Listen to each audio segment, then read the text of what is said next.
Hey guys, welcome back. This is Tamara Bartmus with Lightsome Living, and I'm super excited to dive into Gemini with you. If you are a Gemini or you have a Gemini sun, moon, or ascendant, this might be really interesting for you as you go through this next 28-day cycle.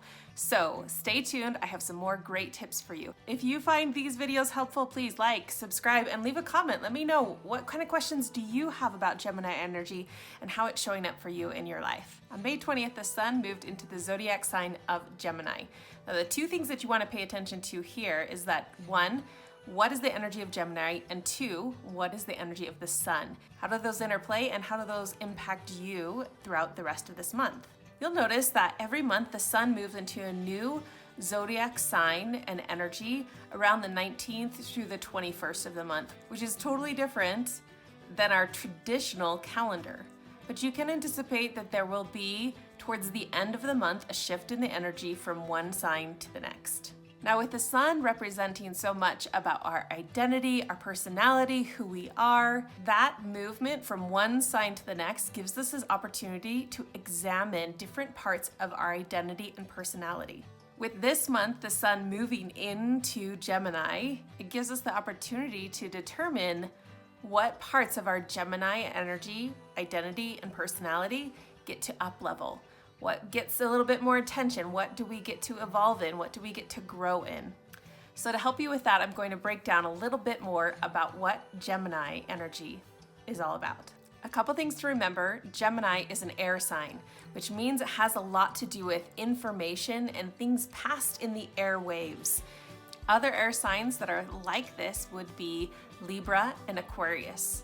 Gemini is also what is known as a mutable sign, which means its energy is about releasing and letting go, coming to completion before moving on to something new. This month is the opportunity to completely wrap up the spring season of this year, to identify what are we going to finish and complete, and what are we going to let go of and adapt so that we can move on to the summer season come June 20th. A couple other things that you want to pay attention to when it comes to understanding Gemini energy on your chart is to understand that there is a connection to the third house and the planet Mercury.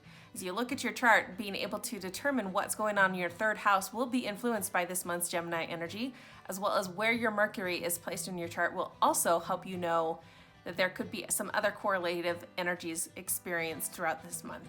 Gemini, Mercury, and the third house have a lot in common when it comes to communication and the things that we learn and how we learn those. Sometimes this Gemini energy might feel really scattered, almost like there's too much going on in your head, so much chatter and inner talk. If you are somebody who likes to talk to yourself out loud, or you have conversations in your head all the time, you probably have a strong Gemini energy showing up on your birth chart. This information, these words, these thoughts can actually be really productive, but they also can be detrimental in really expressing this energy in a healthy way. This energy might make you tend to overthink things, to maybe scheme and make plans, to keep conversations really superficial, to even be really harsh with your words, maybe even deceiving people or feeling restless in your mind. In more of its positive traits, it can be a very socially adaptive energy. It can help people be very expressive, very articulate, even really witty and intelligent. People with strong Gemini energy also tend to be very curious, very energetic, and very fun. So do you know of anybody who has strong Gemini energy? Are you a strong Gemini energy?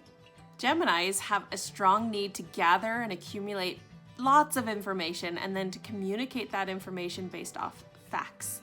You might notice in our world today where we have this abundance of information, especially with the current circumstances that we are in, that it can feel like information is being flung in our faces all the time. And Gemini energy is all about sorting through what is fact and what is fictional. A strong Gemini energy can also be really good at pulling information from lots of different places, almost like a hovering gossiper, just because they need to gather the information from as many places as they can to assess what are the real facts and then proceed to share those facts. So as you go throughout this month, pay attention to 1, how you gather your information, and 2, how do you communicate your information?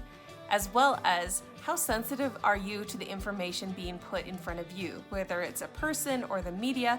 What is that information making you feel like and act like and believe like, and to respond appropriately to that. Another thing to pay attention to is that the energy of this month and in 6 months' time will be a pattern for the next 18 months of learning for the world as a collective.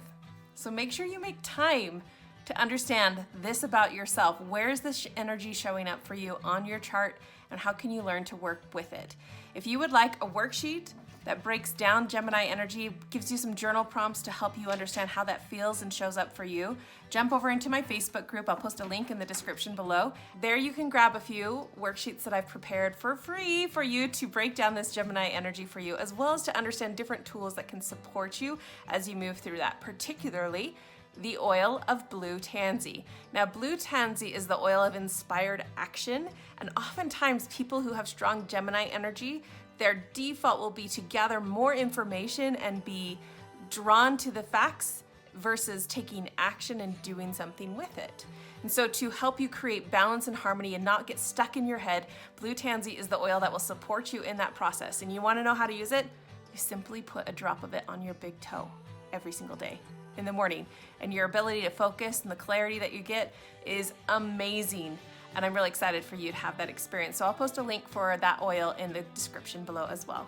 I hope this has been helpful for you. If you've liked it, please leave a comment below, subscribe to my channel, and I hope to see you again next month when we jump into the summer solstice Cancer sun month. It's gonna be so great.